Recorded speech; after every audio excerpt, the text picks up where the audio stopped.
পদযাত্ৰাৰে ভাৰত ভ্ৰমণৰ বাবে শ্ৰীভূমিৰ পৰা পদযাত্ৰা কৰি চিৰাঙৰ চাপাগুৰিত উপস্থিত পল্লৱ দেৱ নামৰ এক যুৱক। এই যুৱকজন শ্ৰীভূমিৰ পৰা পদযাত্ৰা কৰি আজি নিশা চাপাগুৰিত আহি উপস্থিত হয়। যুৱকজনৰ উদ্দেশ্য হ'ল নতুন প্ৰজন্মৰ ল'ৰা ছোৱালীসকলে যাতে নিচাজাতীয় দ্ৰব্য সেৱনৰ পৰা আঁতৰি থাকে। এই উদ্দেশ্যৰে সমগ্ৰ ভাৰতবৰ্ষ পদযাত্ৰা আৰম্ভ কৰে। ৩৬ দিনৰ অন্তত আজি নিশা চাপাগুৰিত উপস্থিত হৈছে যুৱকজন।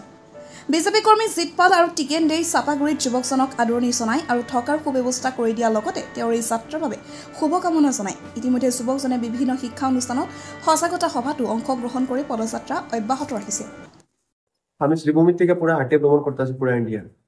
দাদা আমার থাকার সুবিধা করিয়া দিছে আর কইছে যে কোনো হেল্প লাগলে ধন্যবাদ দাদা আপনার কতটা করিয়া দেওয়ার দাদা হেল্প করছে। দাদারও ধন্যবাদ, আপনারও ধন্যবাদ।